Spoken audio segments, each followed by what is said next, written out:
welcome back to Gigi's Kitchen, and if you're new here then hello and welcome. My name's Alexis and I post 2 videos a week on a Tuesday and a Thursday at 7 AM. So if you love recipe videos like this one and you want to see more, then please don't forget to hit that subscribe button. And now I'm going to share with you my chicken, pesto and rice recipe. As I just mentioned, today I want to share with you how to make my delicious chicken, pesto and rice recipe. Now this is a really simple dish and it's very easy to make as well. You need very few ingredients for this meal and you get something super tasty, I promise you. We love this one and I love it because it means I don't have to spend that much time in the kitchen to make it as well.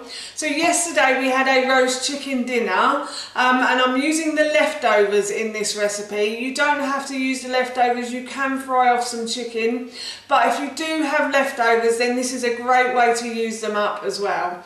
So while I was making this dish I thought I'd share the recipe with you. So here is how to make my chicken, pesto and rice. To start this recipe I'm going to boil some rice. So in this colander here I have about 190 grams of brown rice. You can use any type of rice you like for this recipe.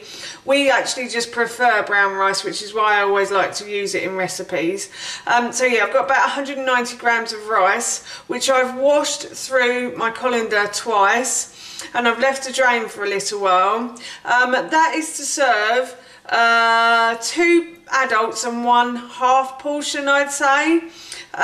So you would have to, I think in the original recipe I said about 300 grams, so about 75 grams per person. Obviously if you're serving a little one then give them less, but yes, so in the original recipe I said I'm serving 4 people, but today obviously it's only 2 people and a little one, so I've only got enough rice to cover us for this meal. So I'm just going to put that into the base of the pan, and then to that I'm going to add some chicken stock. This is my homemade chicken stock and the recipe for this I will link in the description box below for you. But what I'm going to do is I'm going to pour enough chicken stock to cover the rice, and then I'm going to pour 2 centimeters above the top of the rice, and I'm going to use my finger to do that. So I need a little bit more. Just make sure it's all flat like that. I'll just put a little bit more in. No, maybe a bit more. So yes, the 2 centimeter mark is where the first indent on my finger is, so that's perfect now. Oh, wrong lid.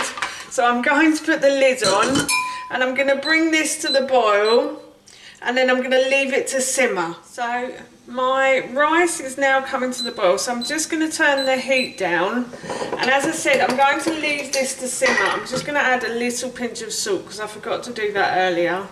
So I'm just going to add a pinch of salt to that, and I'm going to leave this to simmer until all of the water has gone, and this cooks the rice perfectly. This technique, it makes it really fluffy and really tasty. So I'm just going to leave this to simmer now until all of the water has gone. So the rice is finished cooking and all the stock has been absorbed into the rice. So I'm going to remove this from the heat and leave it to cool for a little while. I'm now going to assemble the dish. So I've got my cooked rice already and I've got some pesto here that I've already made. So my pesto recipe I will link in the description box below for you because I've done a video on that. And I've also got some cooked chicken here as well in this Tupperware box. This is from yesterday. So what I'm going to do is I'm going to add the rice to the bowl like so. And then I'm going to add some pesto, and obviously I'm going to add the chicken as well. I think I'm probably only going to use about half of the pesto, and I will use this in another dish later in the week. So I'm just going to add the pesto in, like so. And then what I'm going to do is I'm going to add the chicken on top. And as I said, all I have to do now is just mix everything together. I'm going to break up the chicken as I go because I didn't realise there were some big chunky bits in there. So I'm just going to mash everything together, and that, my friends, is our lunch done. And it smells so good as well. Oh, I love the smell of pesto. So yes, that is our lunch done. That's how you make my delicious chicken pesto and rice, and that recipe I will link in the description box below for you. As I mentioned earlier, we're off to have this for our lunch now, and it smells so good we can't wait. So for now, that's it from me. Thank you so much for watching. Please feel free to give me a big thumbs up if you enjoyed this video, and please feel free to leave any comments below. And please don't forget to hit that subscribe button. See you all soon. Bye.